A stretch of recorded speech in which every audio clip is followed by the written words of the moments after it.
Ces 7 étapes peuvent vous permettre littéralement d'ubériser tout un marché et de créer une révolution dans votre secteur d'activité. Ces 7 étapes m'ont été partagées par Ty Chris, c'est le fou qui a sauté de la Tour Eiffel en roller, je pense que vous devez le connaître, mais c'est aussi le fondateur de l'application On-Off.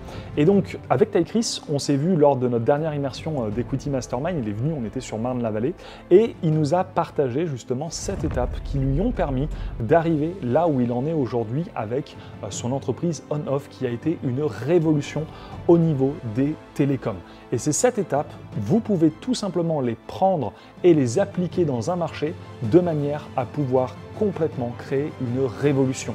Et vous savez, aujourd'hui, ce qui change le monde, ce sont les entrepreneurs. Et ce sont surtout des entrepreneurs qui ont des visions qui sont complètement folles et hallucinantes. Même là où les gens au début se disent c'est complètement ridicule, après ça devient dangereux et après ça devient complètement un standard. Et donc c'est ce type de personnes, c'est ce type d'entrepreneurs, c'est ce type d'investisseurs qui appliquent ces 7 étapes-là que j'aimerais pouvoir vous les partager. Le premier point, c'est choisissez une des plus grandes industries au monde.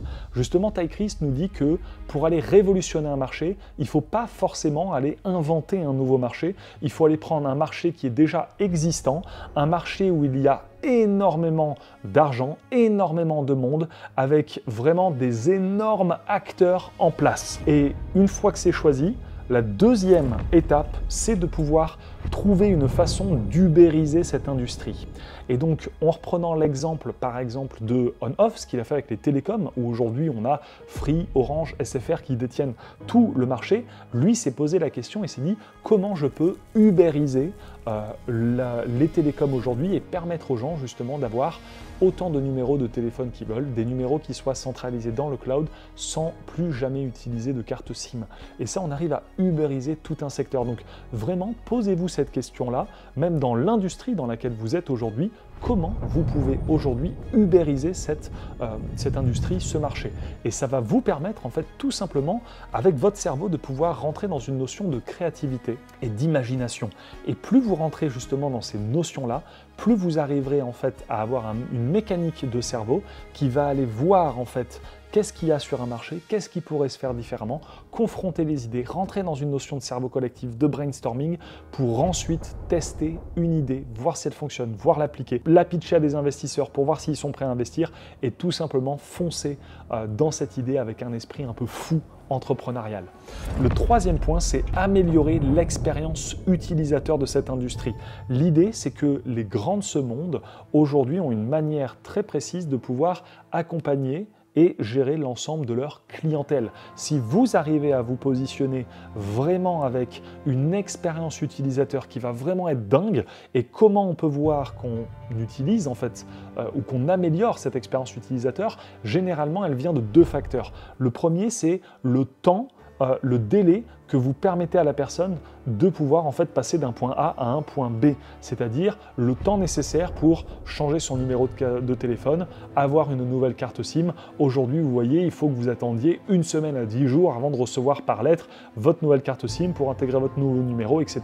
Et donc On-Off a justement limité tout ça en disant, mais en fait, moi, il faut que ce soit instantané et il faut qu'il n'y ait aucun dans le deuxième facteur, aucun effort et sacrifice à pouvoir faire le moins possible. Et vous avez vu, c'est complètement dingue de pouvoir commander une carte chez SFR, d'attendre, de faire toutes les démarches, d'appeler les gens au téléphone, alors que sur On-Off, en 3 clics, tout est fait. Et donc l'idée pour améliorer l'expérience utilisateur, c'est justement d'aller réduire ces 2 variables, réduire le temps à la personne de pouvoir atteindre ce qu'elle veut.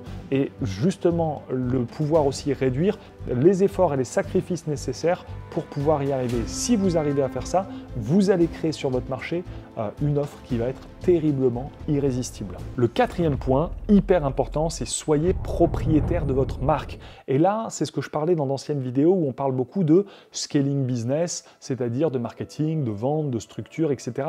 Mais très peu parlent de scaling en termes financiers, administratifs, juridiques, fiscal, comptable. Et ce 4e point, soyez propriétaire de votre marque, il est vraiment important parce que dans un marché de disruption, dans un marché d'innovation, on a besoin besoin de protéger sa marque, notamment avec des dépôts de marque, notamment justement en mettant en place des brevets.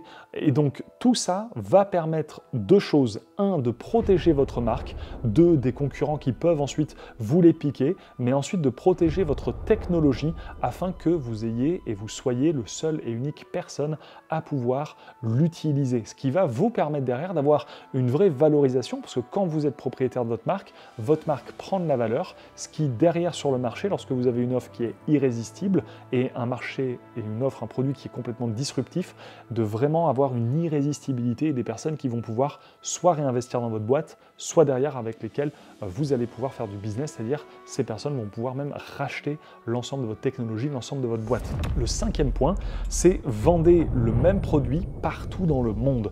Et ça, c'est hyper important parce que aujourd'hui, lorsqu'on vend un produit ou un service, on se dit, tiens, si je devais pouvoir le vendre dans un autre pays, il faudrait que je rechange l'ensemble du process, l'ensemble de la manière de pouvoir consommer, l'ensemble de la manière de pouvoir commander, etc.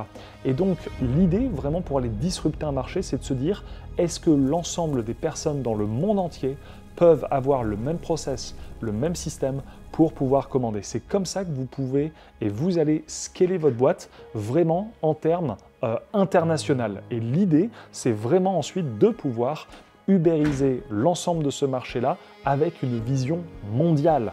Et donc ça, c'est la grande force des entrepreneurs, c'est de se dire, oui, je commence peut-être localement, mais dans ma vision, dans la construction de mes plans, dans la manière dont je protège mon entreprise, dans la manière où je stratège mon entreprise, j'ai une vision globale et mondiale de la manière de faire consommer les gens. Le sixième point, c'est choisissez une industrie qui a une distribution mondiale. Ça, c'est vraiment important parce qu'aujourd'hui, tout dépend si vous avez des produits qui sont physiques ou digitales.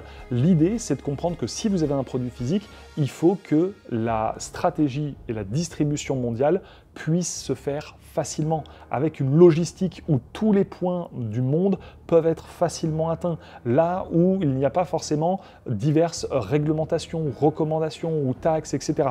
Plus difficile à faire lorsque vous avez un produit qui est physique. C'est pour ça qu'on arrive sur le septième et dernier point qui est choisissez un produit digital.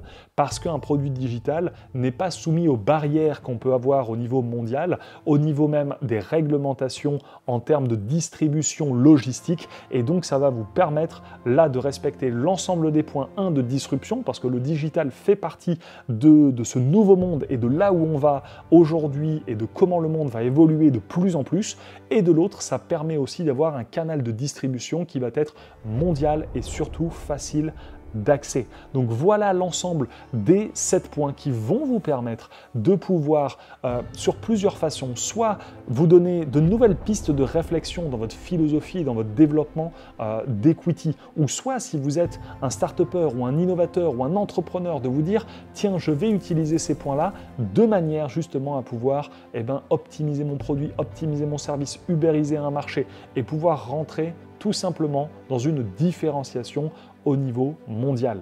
Dites-moi dans les commentaires si ces points vous ont parlé. Est-ce que peut-être vous envoyez un dernier, peut-être quelque chose qui pour vous, vous l'avez utilisé, vous dites mais ça, Max, par rapport à ce que tu as dit, je verrai aussi ce point-là. N'hésitez pas à me dire aussi ce que vous avez pu ressentir de cette vidéo, voir comment ça peut s'appliquer à votre propre business, mais surtout, je vous invite à pouvoir regarder la keynote qu'on a partagée sur comment développer des écosystèmes de business scalables, valorisables et vendables, tout en prenant des parts dans des entreprises en échange de votre expertise. Le lien se trouve dans la description sous cette vidéo. Très hâte de pouvoir vous y retrouver. Si ça résonne avec vous, je vous encouragerai à prendre un appel avec moi pour voir tout simplement si vous répondez aux critères d'entrée d'Equity Mastermind. J'ai très hâte en tout cas de pouvoir vous voir et vous conter d'autres histoires au niveau de la philosophie d'Equity. Je vous dis à très vite.